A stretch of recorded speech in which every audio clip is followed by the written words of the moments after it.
Certains essais sont particuliers, c'est le cas aujourd'hui. On essaye un SUV, mais c'est le SUV ultime, un SUV superlatif.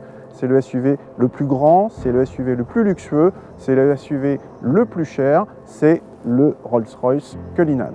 Alors un petit mot sur le terme, Cullinan c'est le plus gros diamant brut jamais trouvé, il fait 3106 carats.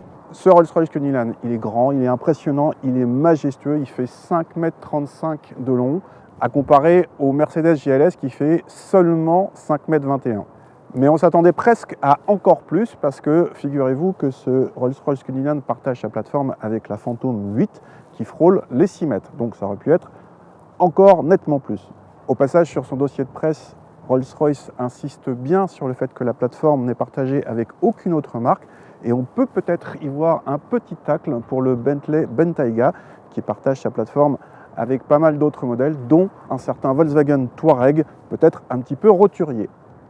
Ce Rolls-Royce Cullinan cumule les premières historiques. Alors non seulement c'est évidemment le premier SUV de la marque, mais c'est aussi la première Rolls-Royce à transmission intégrale, dont une partie vient du BMW X5, et c'est aussi la première Rolls-Royce avec un haillon. Sous le grand capot de ce Cullinan, on trouve un V12 turbocompressé de 6750 cm3, le fameux 6/3/4, qui développe 571 chevaux dans sa version de base et 600 chevaux dans notre version qui est une version Black Badges, reconnaissable facilement à la Spirit of Ecstasy qui est noire.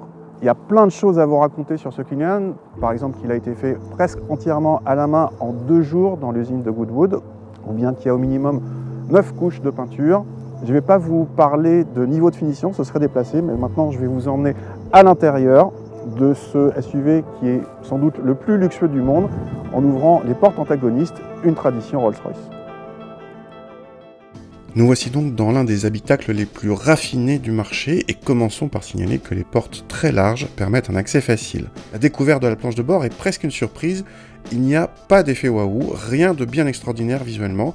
En fait, l'ostentatoire est synonyme de vulgarité chez Rolls, au moins pour l'intérieur, et on devra se contenter d'un équipement pléthorique, y compris pour la partie high-tech et aide à la conduite, de matériaux exceptionnels, d'assemblage parfait et de détails, plein de détails. Citons entre autres les boutons qui permettent de fermer les lourdes portes de l'intérieur sans effort, les surtapis en laine à l'épaisseur incroyable, les rails sur lesquels coulissent les sièges avant entièrement chromés, les petites tirettes chromées, clin d'œil à l'histoire de la marque, qui permettent d'ouvrir ou fermer les aérateurs, les parapluies dans les portes arrière, là encore une tradition, ou encore le compte-tours, remplacé par une réserve de puissance, toujours une tradition.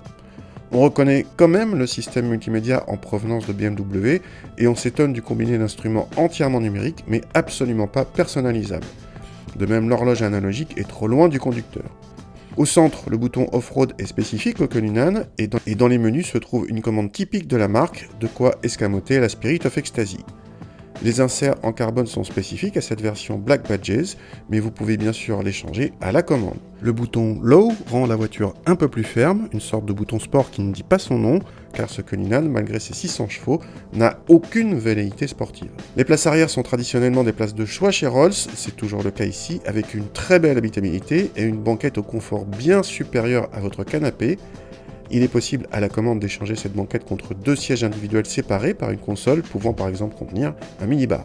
Les passagers arrière peuvent bien sûr régler leur température individuellement et pourront regarder la télé sur des écrans cachés derrière des tablettes aviation complètement électriques. Évidemment. Pour la première fois chez Rolls, les dossiers de banquette sont rabattables, électriquement, cela va de soi. Cela vous permettra de charger votre dernière acquisition de chez Ikea, ou pas. Le coffre s'ouvre en 2 parties, comme sur un Range Rover, et bien sûr électriquement. Son volume est plus que correct, avec plus de 500 décimètres cubes annoncés. Sur notre modèle d'essai, nous avions une petite attention sympathique, de quoi boire un verre assis en regardant le match de polo. Rolls propose une myriade de configurations pour ce coffre, comme un aménagement pour drone de course. C'est vrai qu'on n'y pense pas assez. Au volant de ce Cullinan, on a une attente, une seule attente presque, celle d'un confort royal. Et bien, cette attente, elle est comblée globalement, mais pas tout à fait. En effet, au départ, la suspension pneumatique qui est paramétrée automatiquement, qui est contrôlée automatiquement, il n'y a pas de mode de conduite, elle offre un confort absolument royal, effectivement, un moelleux incomparable, même sur les grosses déformations, c'est assez impressionnant. Mais dès qu'on accélère, la suspension qui se gère toute seule donc, se raffermit et on sent un peu plus la route. Il n'y a plus l'effet tapis volant, ça reste très très confortable, évidemment. Les suspensions raffermissent la voiture pour une bonne cause, c'est au profit d'une facilité insoupçonnable, vu le gabarit, sur le sinueux. Alors on ne va pas parler d'agilité ou de dynamisme, c'est impossible, avec le gabarit et 2,7 tonnes, mais en fait il n'y a pas de problème à conduire cette voiture sur des petites routes, surtout que sur du vraiment très serré, il y a les 4 roues directrices. Le plus gros problème, ça vient surtout du gabarit, il fait 2 mètres de large, et encore plus pour nous ici en Angleterre quand on conduit du mauvais côté. La direction elle est très légère, étonnamment légère, encore une fois vu le gabarit, il y a presque une contradiction dans les sensations entre ce gros engin et la légèreté dans la direction. Ça n'aide pas à appréhender la voiture, par contre ça participe à la douceur de conduite. Félicitations du jury pour l'insonorisation globale, que ce soit pour les bruits de roulement, les bruits aérodynamiques, même sur autoroute, et le bruit du V12 qu'on entend à peine et encore en montant dans les tours. Mais en fait il n'y a pas besoin de monter dans les tours puisque on a sur cette version Black Badges 900 Nm de couple, à 1600 tours, c'est absolument énorme. Ces 900 Nm permettent de déplacer l'engin à la fois avec force mais douceur en restant à bas régime. En effet, il peut passer de 0 à 100 en 5 secondes selon Rolls, mais en même temps, il n'en donne pas envie. De même, il peut crapahuter, c'est un vrai crapahuteur puisqu'il a 4 roues motrices et les suspensions pilotées permettent d'avoir une vraie garde au sol assez élevée. Mais pareil, il n'en donne pas envie. En fait, au bout de 2 jours et un peu plus de 400 km à bord de ce Cullinan, ce qu'il en ressort, c'est une ambiance feutrée qu'on n'a pas envie de perturber, qu'on n'a pas envie de déranger d'une façon ou d'une autre. Et même l'idée d'aller crapahuter ou d'appuyer un peu plus fort sur l'accélérateur paraît saugrenue. On pourrait relever que lors de notre essai, nous étions à 17 litres de moyenne, mais ce n'est pas très gênant car avec le réservoir de 100 litres, on a quand même de quoi voyager. Pardon de devenir aussi trivial, mais nous allons finir avec le prix.